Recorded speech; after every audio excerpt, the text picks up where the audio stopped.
Wow, not only did South Carolina pull off a historic victory, but they knocked Tennessee out of the playoff, and they did it in blowout fashion.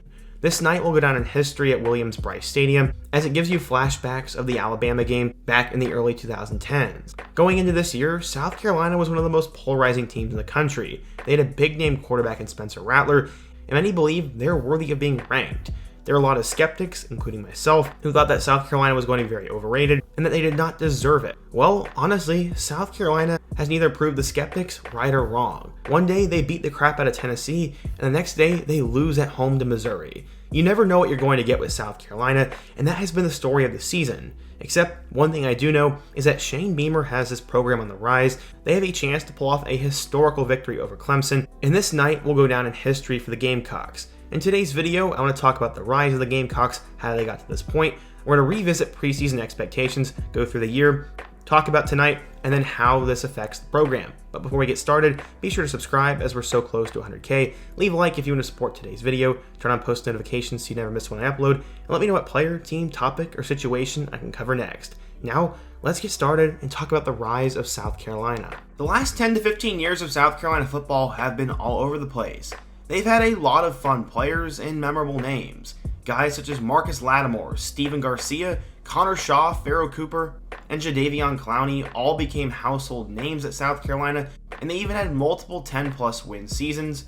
But once Steve Spurrier left, it sort of became a dumpster fire. For some reason, they thought bringing in Will Muschamp would save things, but despite his good recruiting, he could never put it together there, and his biggest win ended up being that Georgia game in 2019. After the 2020 season, he was fired, and in comes new head coach Shane Beamer. Shane Beamer was on the offensive staff with Lincoln Riley at Oklahoma before he decided to come back to Columbia. He was their main recruiter back in the early 2010s, and with him obviously being related to the famous Frank Beamer, it seemed like a risky hire that could pay off. He was a young up-and-coming coach who could recruit, was in a good system, and had legacy in his blood. Expectations were not super high for year one, but Beamer and the Gamecocks would outperform them, which is a huge reason for the current hype. Last year's team was actually quite fascinating. Zeb Nolan had joined the South Carolina coaching staff, but after Luke Doty went down with an offseason injury, they told Nolan he was going to be the quarterback. While he was not good when he was on the field, this was an insane storyline. The Gamecocks were supposed to be primarily a running team, as they had 4 great running backs. Kevin Harris was an all-SEC back in 2020, and then guys such as Zaquandre White, Juju McDowell, and Marshawn Lloyd were also great backups, and it looked like the Gamecocks had one of the best backfields in all of college football. The running game was a little bit disappointing though. Kevin Harris had a great bowl game, but besides that, he was largely disappointing. At quarterback, they played both Jason Brown and Luke Doty, and neither of them cracked the 1,000-yard mark. Brown did have 8 touchdowns, but from looking at the box score, it would not seem that South Carolina was any good last year. Except, they actually weren't that bad. You saw them beat up on Eastern Illinois in Week 1 before they had a scare on the road against East Carolina in Week 2. It didn't matter though, because Beamer was 2-0. For Week 3, they go on the road between the hedges to play against number 2 Georgia, and honestly, they put up a much better showing last year than they did this year. The Gamecocks only lost 40-13, and while no one expected them to win that game, they at least put up 13 points on arguably one of the best defenses ever. After that, they go home to play against Kentucky, where they lost a really close and heartbreaking game, 16-10. They were 2-2, but people were excited about the future, and after a win over Troy, they'd have a huge matchup on the road against Tennessee. This was going to be a defining game for the remainder of their season, and they ended up playing pretty poorly as they lost 45-20. At this point, they were 3-3 and desperately needed some good momentum. They'd survive a late scare against Vanderbilt and win 21-20, and this would give Beamer his first conference win. After that, they go on the road to Kyle Field at Texas A&M, and in that game, they get blown out in front of 104,000 fans.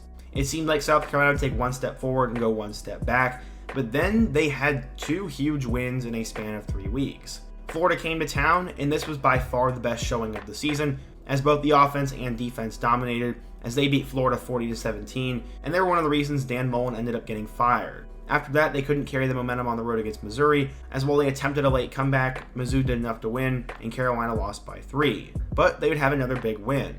Auburn would come to town on November 20th, and they would survive that game 21-17 to get their 6th win of the season.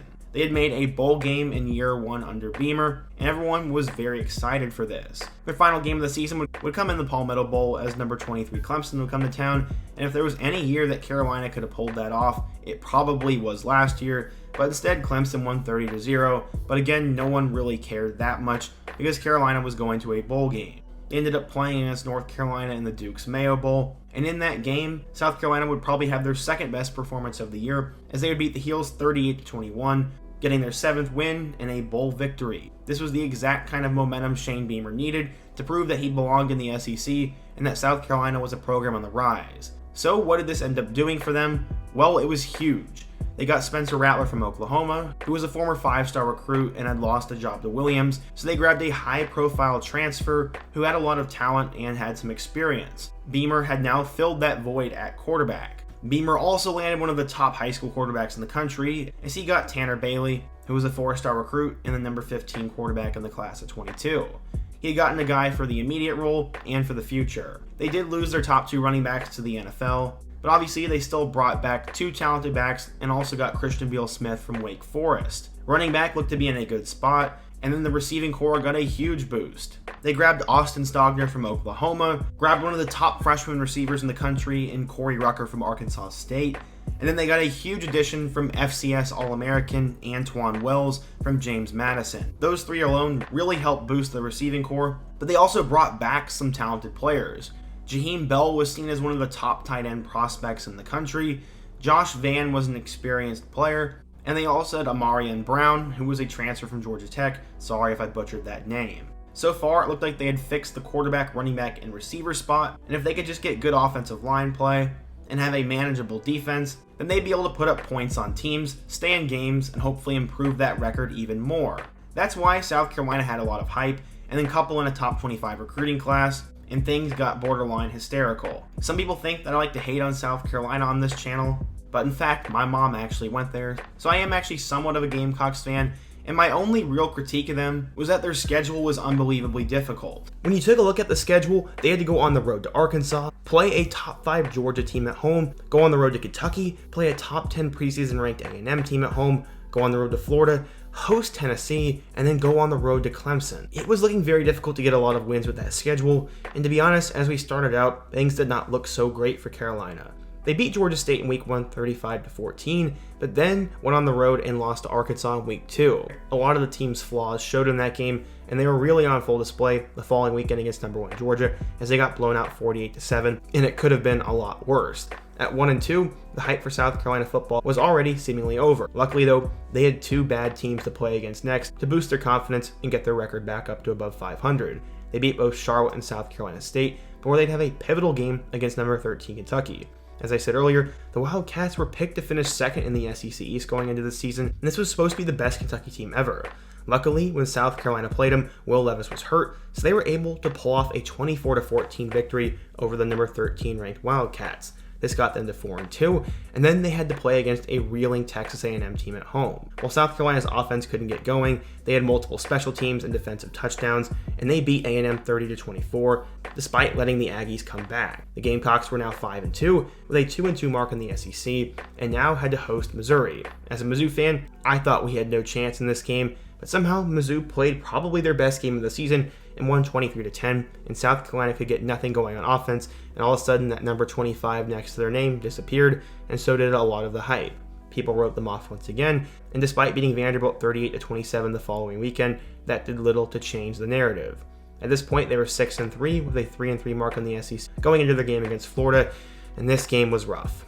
They got blown out 38-6, and it looked like Carolina was headed towards a 6-6 finish as they had to play a top 5 Tennessee team and still had to play number 9 Clemson. Except Beamer did not let his Gamecocks team give up as they rallied and on what was one of the most special nights in South Carolina football history, took down number 5 Tennessee 63-38, scoring 8 touchdowns along the way. In this game, Spencer Rattler had the best game of his entire college career, as he went 30 of 37 for 438 yards and 6 touchdowns. Jaheim Bell went off with 82 yards on the ground and 2 touchdowns through the air. Josh Vann had 2 touchdowns, and Antoine Wells had 11 catches for 177 yards. The defense also played well, and then they were helped out when Hendon Hooker lost a fumble, and he was out for the rest of the game with an apparent knee injury. In a couple of years from now, I guarantee you Tennessee or other fans are going to say Hendon Hooker was hurt, but at that point in the game, South Carolina still had the edge, and they're more than likely going to pull the win off. Either way, that 63-38 victory will go down in history. The Gamecocks have improved to 7-4 with a 4-4 mark in the SEC. Students got to storm the field, and Shane Beamer now got the biggest win of his coaching career. Next week, they have to travel on the road to play against Clemson, and could South Carolina spoil another Orange team's playoff hopes? That's what many around the country are going to be hoping, but honestly, I don't know if it's that likely. It's going to depend on which South Carolina team shows up. Is it going to be the team that played against Missouri, or is it going to be the team that played against Tennessee? That, I don't know, but either way, it's a really exciting night for South Carolina. It was a lot of fun watching this game, and the Gamecocks can say they had a successful season. But what do you guys think? If you're a South Carolina fan, what do you think of this game and this season? How do you guys think you're going to do against Clemson? And what are your expectations for next year and the years beyond that? Be sure to let me know down below. Let me know what topic I can cover next. Leave a like if you want to support today's video, subscribe if you're new, and check out all of the videos on the end screen. Hope to see you guys again soon, but until next time, peace.